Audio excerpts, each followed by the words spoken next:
अच्छा, जब यूनिवर्सिटी या कॉलेज लाइफ में थी तो क्या उस टाइम पे भी आप ये करती थी कि भाई मेरी शक्ल तो ऐश्वर्या राय से मिलती है या कुछ इस चीज के हवाले से? जब मैं बहुत छोटी थी तो तब जब क्लास 8 क्लास 9 में गई और थोड़ी रिजेम्बलेंस आना शुरू हुई, लोगों ने कहना शुरू किया, तो ऑब्वियसली उस वक्त ऐश्वर्या राय बड़ी फेमस थी, मिस वर्ल्ड थी, और बड़ा मुझे अच्छा भी लगता था उस वक्त। और मुझे एक खुशी भी होती थी, obviously she is very beautiful woman. But eventually you know you grow out of it.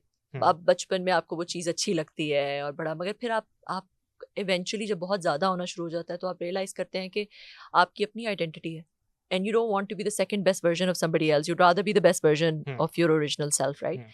तो क्योंकि आप किसी भी तरह होंगे तो आप सेकंड बेस्ट ही होंगे ना, क्योंकि वो यूनिक है। हर बंदा इंसान, हर इंसान यूनिक है, और आप जो खुद हैं nobody वो आप else नहीं can होंगे। be Aishwarya, only Aishwarya can be Aishwarya, ठीक है। and it's unfair to her also कि आप जो है वो आप कंवल चीमा जो है वो खुद अपनी एक आइडेंटिटी रखती हैं, exactly वो क्या है वो चीज मैटर करती है। exactly। अच्छा, पॉलिटिकल भी अगर हम बात करें, किसी पॉलिटिक पार्टी से कोई ऑफर वगैरह आई कि आप हमारी पार्टी ज्वाइन करें या इस तरह से कुछ? हाँ जी, कुछ कुछ पॉलिटिकल पार्टी तो नहीं, मगर जब इंटरिम गवर्नमेंट आई तब और इस तरह डिफरेंट टाइम्स पे ऑफर्स आती रही डिफरेंट गवर्नमेंट की, कुछ गवर्नमेंट के इदारों की भी, कि यहाँ पे अप्लाई कर दें किसी गवर्नमेंट की पोस्ट पे। मगर नॉर्मली क्योंकि मैं प्राइवेट सेक्टर में हूँ और प्राइवेट सेक्टर में एक किरदार अदा कर रही हूँ, तो और अगर आपने पाकिस्तान में बिजनेस करना है तो बेस्ट ये होता है कि आप पॉलिटिकली आप पॉलिटिक्स से दूर रहें और आप पॉलिटिक्स के ऊपर बात ना करें। आप एक न्यूट्रल रहें, और गवर्नमेंट के भी जो डिफरेंट पोजीशंस हैं उसमें आप, मैं इसलिए भी नहीं गई क्योंकि कॉन्फ्लिक्ट ऑफ इंटरेस्ट हो जाता है ज़ाहिर। आपके अपने बिजनेसेस हैं अगर, तो आप नहीं चाहते कि आप किसी ऐसी पोजीशन में जाएं जहाँ पे कोई कह सके कि भाई आप क्योंकि एक पोजीशन ऑफ पावर में है तो अपने बिजनेस में अपने आप को फ़ायदा दे सकते हैं। तो इसलिए मैं प्राइवेट सेक्टर में क्योंकि हूँ तो आई वुड नेवर, मैंने उसको कभी इंटरटेन नहीं किया।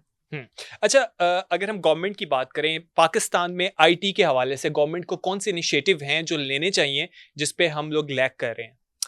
देखो, पाकिस्तान में सबसे पहले तो पॉलिसी कंसिस्टेंट होनी चाहिए, ठीक है। जिस तरह कपड़े लोग बदलते हैं वैसे पॉलिसी नहीं बदलनी चाहिए, क्योंकि जो इन्वेस्टर होता है उसको सबसे ज़्यादा इम्पॉर्टेंट उसके लिए ये होता है कि जब वो कहीं पे किसी मुल्क में इन्वेस्ट करने लगे, अपने पैसे लगाने लगे, तो उसे पता हो कि अगले 5 साल का क्या प्लान होगा। उसने अगले 5 साल का प्लान बनाना होता है, अगले 5 साल के उसने नंबर्स करने होते हैं, और उसे यही नहीं पता कि यार अगले साल इस मुल्क में क्या होना है, किस तरह के टैक्सेस लगेंगे, टैक्स चेंज हो जाएगा, नई गवर्नमेंट आएगी, पॉलिसी बदल जाएगी। तो वो उसके लिए वो इन्वेस्टमेंट बहुत बड़ा रिस्क हो जाती है। तो सबसे पहले तो कंसिस्टेंसी इन पॉलिसी होनी चाहिए। दूसरा फिर जो है वो और बहुत सारी और है, पैसों की मूवमेंट, जो कि मुझे पता है कि गवर्नमेंट के लिए बहुत आसान नहीं है कि हमने कि डॉलर्स बाहर नहीं जा सकते। अब देखो, अगर कोई इन्वेस्ट करता है पाकिस्तान के अंदर, आज जब वो इन्वेस्ट करेगा, आज उसके सारे डॉलर्स जो है वो रुपीज़ में बदल जाएंगे, और फिर क्योंकि रुपीज़ स्टेबल नहीं है तो हो सकता है कि महीने 2 महीने बाद उसकी 10% वैल्यू वैसे ही रुपये की डिवैल्यूएशन की वजह से ख़त्म हो जाए। तो इस वजह से जो है पाकिस्तान में इन्वेस्ट करते हुए फॉरेन इन्वेस्टर्स डरते हैं, इस वजह से भी। तो इस तरह की चीज़ें हैं कि आप पाकिस्तान में अगर आप इस तरह की पॉलिसीज़ लेकर आएँ जहाँ पे cash movement back and fourth outside of Pakistan inside of Pakistan आसान हो जाए, कंसिस्टेंसी आ जाए पॉलिसी के अंदर, इंटरनेट नॉन नेगोशिएबल हो, चाहे जो भी हो जाए, एक एक नेशनल सिक्योरिटी का दर्जा हासिल हो इंटरनेट को, कभी बंद नहीं होगा।